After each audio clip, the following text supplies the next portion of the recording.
नमस्कार विद्यार्थी मित्रों, मैं पठान साहब आपका मुस्लिम स्कूल में स्वागत करता हूँ। आज हम कक्षा 10 में हिंदी विषय में पाठ 14 मेरी माँ।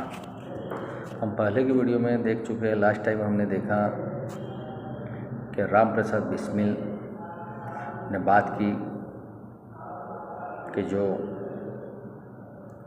मेज़ेनी का उन्होंने उदाहरण दिया कि जो इटली के महान क्रांतिकारी थे, जिन्होंने इटली को ऑस्ट्रेलियन देश के गुलामी में से आज़ाद किया, उसके लिए प्रयत्नशील रहे। तो लास्ट टाइम हमने देखा कि अपनी माँ की हर बात को वो अपने जीवन में उतारते थे और अपनी माँ के दिए हुए वादे को निभाने के लिए उन्होंने 1-2 बार प्रतिज्ञा अपनी भंग करनी पड़ी थी।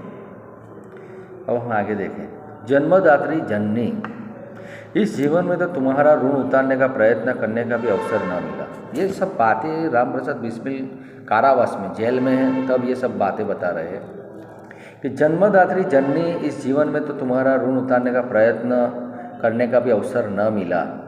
इस जन्म में तो क्या, यदि मैं अनेक जन्मों में भी सारे जीवन प्रयत्न करूं तो भी तुमसे अरुण नहीं हो सकता। राम प्रसाद बिस्मिल जन्मदात्री अपनी माँ को कहते हैं। जन्मदात्री का अर्थ होगा जन्म देने वाली। तो राम प्रसाद बिस्मिल को खेद है, दुख है, क्योंकि उनको फांसी की सज़ा सुनाई गई है। कुछ दिनों के बाद उन्हें फांसी हो जाएगी। जो काकोरी कांड हुआ था उसके लिए उन्हें दोषी अंग्रेज सरकार ने ठहराया और उनको फांसी की सज़ा उनको सुनाई गई थी। तो राम प्रसाद बिस्मिल कारावास में, जेल में, अब उनको अफसोस हो रहा है, दुख हो रहा है कि अपनी माँ की वो सेवा नहीं कर रहे कि इस जीवन में माता, मैं तुम्हारा ऋण, जो तुम्हारा मुझ पे कर्ज है, मैं उतार नहीं सकता। क्या अवसर यानी मौका नहीं मिलेगा मुझे माँ? तो क्या इस जन्म तो क्या मैं अनेक जन्म लूँ, फिर भी मैं सारा जीवन प्रयत्न करूँ तुम्हारा ऋण उतारने का, तब भी मैं तुम्हारा ऋण नहीं उतार सकता, अरुण ही रहूँगा कि तुम्हारा ऋण मुझे पर सदा रहेगा। जिस प्रेम तथा दृढ़ता के साथ तुमने इस तुच्छ जीवन का सुधार किया है वह अवर्णनीय है। तो अवर्णनीय का अर्थ होगा जिसका वर्णन न हो सके।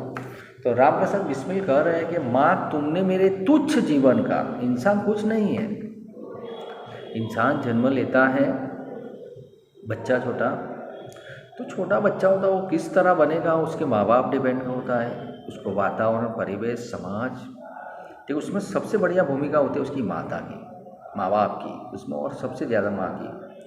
तो क्या माँ, तुमने मेरे जीवन में प्रत्येक घटना कि जिस तरह से तुमने मुझे प्रेम तथा दृढ़ता, मजबूती के साथ तुमने मेरे तुच्छ जीवन को, मेरा जीवन कुछ नहीं था, तुच्छ यानी निम्न था, उसको तुमने मेरे जीवन को सुधार दिया।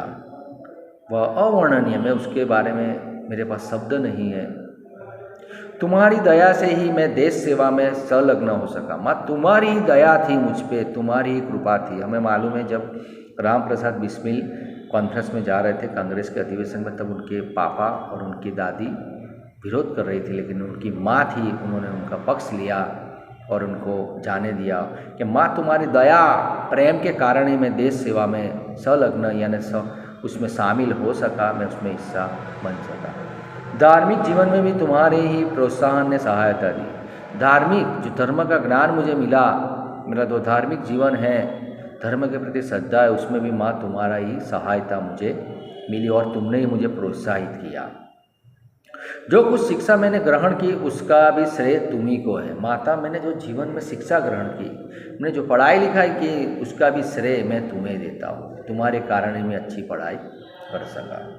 जिस मनोहर रूप से तुम मुझे उपदेश करती थी, उसका स्मरण कर तुम्हारी मंगलमय मूर्ति का ध्यान आ जाता है और मस्तक झुक जाता है कि माँ, मनोहर रूप, मन को हरने वाला, मनोहर यानी कि मनोहर रूप, मन को हरने वाला, कि माँ तुम्हारा वो जो रूप है, तुम्हारा चेहरा खूबसूरत माँ, प्रेम वाला, कि माँ तुम मुझे जब उपदेश देती प्यारे शब्दों से, प्यार से, उसका स्मरण जब मैं करता हूँ, जब मुझे उस चेहरे को याद करता हूँ, तुम्हारे चेहरे को मैं याद करता हूँ माँ, तब तुम्हारी मंगलमय मूर्ति, मंगलमय यानी मंगल करने वाली, अच्छा करने वाली, ठीक है, तुम्हारी मंगलमय मूर्ति मेरे सामने प्रकट हो जाती है, वो खड़ी हो जाती है और मुझे ध्यान में आ जाता है और मेरा मस्तक, मैं तुम्हें साक्षात मेरे सामने पाता हूँ माँ, और मेरा मस्तक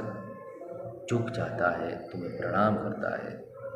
तुम्हें यदि मुझे ताड़ना भी देनी हुई तो बड़े स्नेह से हर बात को समझा दिया। कह रहे कि ताड़ना यानी कष्ट पहुंचाना, कि माँ जब तुम्हें मुझे कोई बात का कष्ट, कुछ ऐसे शब्द बोलने पड़े तुम्हें मुझे कुछ सुधरने के लिए, कठोर शब्द, कष्ट पहुंचाना, फिर भी माँ तुमने प्रेम से मुझे वह स्नेह से हर बात को समझा दिया, प्यार से, स्नेह यानी।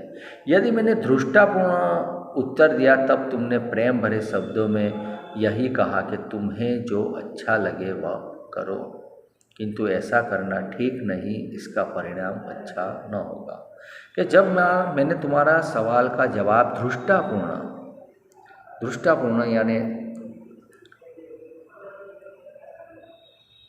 ढठाई पूर्वक, दुस्साहसपूर्ण होगा उसका अर्थ, दुस्साहसपूर्ण, कि मैंने तुम्हारे सामने दुस्साहस होकर, माँ तुमने मैं धृष्टा के साथ दुस्साहस होकर मैंने तुम्हें उत्तर दिया, फिर भी माँ तुमने गुस्सा किए बिना मुझे प्यार भरे शब्दों से कहा, तुम्हें जो अच्छा लगे वह करो, वरना करो, किंतु जो तुम कर रहे हो ऐसा करना ठीक नहीं होगा, उससे तुम्हें इसका परिणाम भी अच्छा न होगा। तुम्हें प्यार से मुझे समझाया।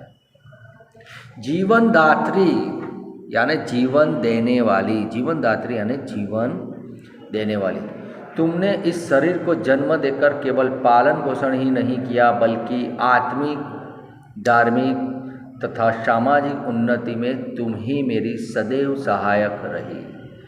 कि माँ तुमने जीवनदात्री, जीवन देने वाली, कि माँ तुमने मुझे जन्म देकर छोड़ नहीं दिया, माँ तुमने मेरा लालन पालन किया, पोषण किया, मेरी देख रेख करी, तुमने मुझे, बल्कि आत्मिक, मेरी आत्मा को भी तुमने संवारा माँ, धार्मिक तथा सामाजिक उन्नति प्रगति में माँ तुमने मुझे राह दिखाई, तुमने मेरा सिंचन किया, तुमने मुझे संस्कार दिए, चाहे धार्मिक हो, सामाजिक हो, और तुमने मेरी आत्मा को भी सिंचा है माँ। तुम्हारे उपदेश सदा मेरे साथ है और तुम सदैव हमेशा मेरी सहायक रही, मेरी मददगार रही माँ।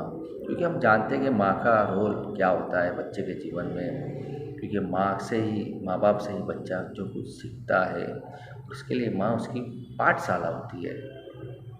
तो माँ सिर्फ जन्म दे के बच्चे को नहीं, लेकिन बच्चे का जीवन किस डगर पे ले जाना वो माँ के हाथों में होता है, और माँ का उसीलिए ईश्वर ने, भगवान ने अलग स्थान बढ़ा रखा है।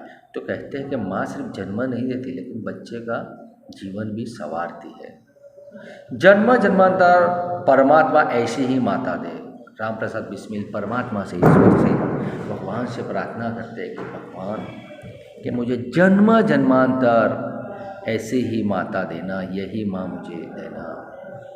महान से महान संकट में भी तुमने मुझे अधीर नहीं होने दिया। महान से महान यानी बड़ा, महान यानी बड़ा सा बड़ा संकट आया, मुसीबत आई, फिर भी माँ तुमने मुझे धीरज खो देना, ठीक है, अधीर नहीं होने देना, घबराया हुआ, व्याकुल होगा तो तुमने मुझे नहीं किया। मैंने कभी मुझे सदैव अपनी प्रेम भरी वाणी को सुनाते हुए मुझे सांत्वना देती रही। सदैव हमेशा तुमने मुझे प्रेम भरी वाणी में सुनाई मुझे, और मुझे हर काम में, हर मुश्किल में तुमने मुझे साथ दिया और सांत्वना दी। सांत्वना यानी दुखी व्यक्ति को धीरज दिलाना कि बेटा घबराओ मत, अच्छा होगा, भगवान अच्छा करेगा, तुम हिम्मत मत हारो। तुम्हारी दया की छाया में मैंने अपने जीवन भर में कोई कष्ट अनुभव न किया। माँ तुम्हारी दया की छाया, कृपा की छाया थी, तुम्हारे छत्र था मुझ पे दया का, उसलिए मैंने जीवन में कभी कोई कष्ट, दुख का अनुभव नहीं किया। इस संसार में मेरी किसी भी भोग विलास तथा ऐश्वर्य की इच्छा नहीं है। कह रहे हैं कि माँ इस दुनिया संसार यानी इस दुनिया में मेरी कोई भोग विलास, जो भोग विलास, गाड़ी बंगला, धन पैसा, उसकी मुझे कोई, और ऐश्वर्य की इच्छा, आरजू, तमन्ना मुझे नहीं है, कोई नहीं है। मुझे कोई दुनिया का सुख की इच्छा नहीं है। केवल एक इच्छा है, राम प्रसाद बिस्मिल को दुनिया का कोई सुख नहीं चाहिए, गाड़ी बंगला पैसा ये कुछ नहीं चाहिए। बस उनकी एक इच्छा है, वह यह कि एक बार श्रद्धापूर्वक तुम्हारे चरणों की सेवा करके अपने जीवन को सफल बना लेता। बस माँ मेरी एक इच्छा है कि मैं श्रद्धापूर्वक विश्वास के साथ मैं तुम्हारे चरणों की सेवा करता, तुम्हारी सेवा करता और मेरे जीवन को मैं सफल बना लेता। यहाँ पे राम प्रसाद बिस्मिल ने माँ का मर्तबा, उसका स्थान बताया है कि माँ की सेवा खिदमत करना कितना बड़ा पुण्य का काम है, नेकी का काम है। कि माँ मैं तुम्हारी सेवा करके मेरे जीवन को मैं सफल बनाना चाहता हूँ, किंतु यह इच्छा पूर्ण होती नहीं दिखाई देती और तुम्हें मेरी मृत्यु की दुख भरी खबर सुनाई जाएगी। लेकिन माँ मुझे लग रहा है, क्योंकि उन्हें मालूम है अब उनको फांसी की सज़ा सुनाएगी, फांसी होगी कुछ दिनों में, ठीक है माँ, अब मुझे लग रहा है कि वो मेरी इच्छा जो तुम्हारी सेवा करने की है वो पूरी होती नहीं दिखाई देती। माँ मेरी मृत्यु की खबर तुम्हें कुछ दिनों में दुख भरी खबर सुनाई जाएगी।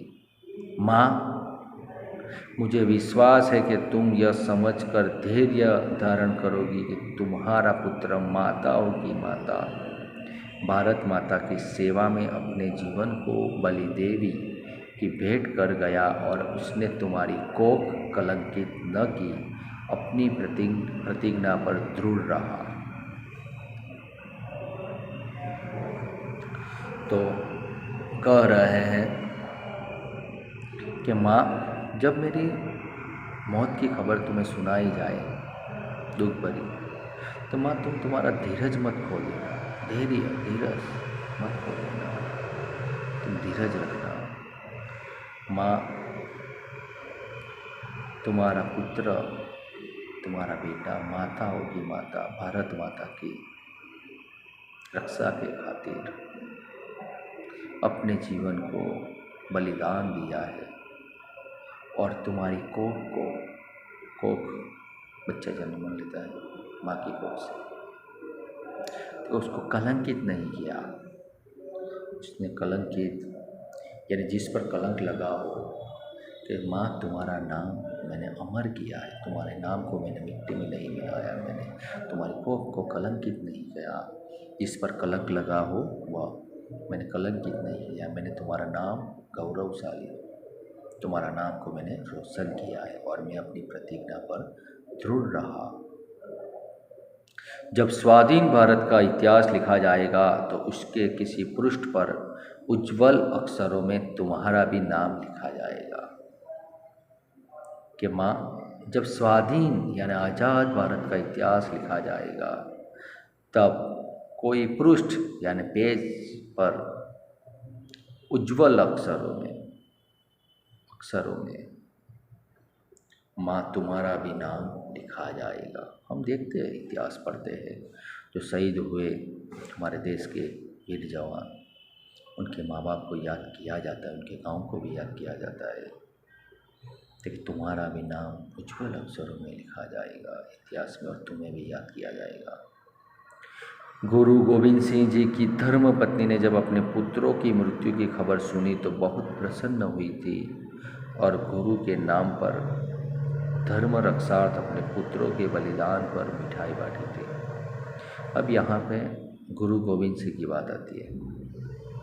ये जो गुरु गोविंद सिंह थे, जब उनके पुत्रों ने धर्म की रक्षा के खातिर अपनी जान कुर्बान की, बलिदान दिया, तब जो गुरु गोविंद सिंह की पत्नी है उनको खबर मिली कि उनके पुत्र शहीद हुए हैं धर्म की रक्षा के खातिर। तब उनकी मृत्यु की खबर सुनकर वह दुखी नहीं हुई, रोई नहीं, लेकिन गुरु के नाम पर धर्म की रक्षा के खातिर उनके पुत्र ने बलिदान दिया है, अपनी जान की बाजी लगाई है, कुर्बान हो गए धर्म के रक्षा के खातिर। तो उन्होंने उस बलिदान पर रोने के बजाय, दुख व्यक्त करने के बजाय उन्होंने खुशी मनाई और सब में मिठाई बांटी थी। जन्मदात्री यानी जन्म देने वाली, वर दो के अंतिम समय भी मेरा हृदय किसी प्रकार विचलित न हो।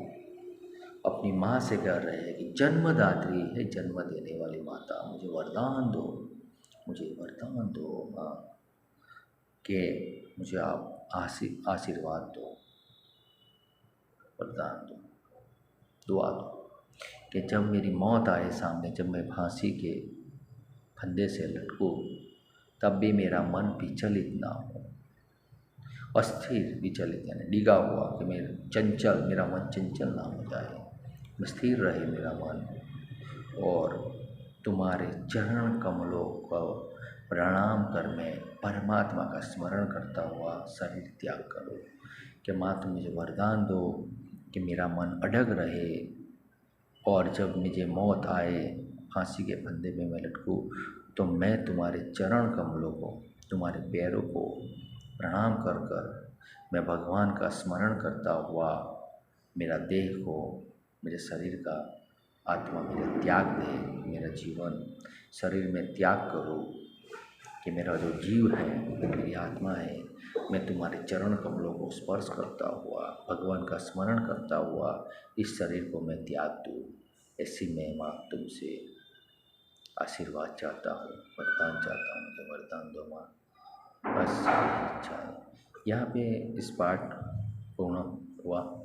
तो इसमें राम प्रसाद बिस्मिल क्रांतिकारी के जीवन के बारे में और माता के प्रेम के बारे में बताया गया है। मैं स्वाध्याय पूर्ण करना है। नमस्कार विद्यार्थी मित्रों।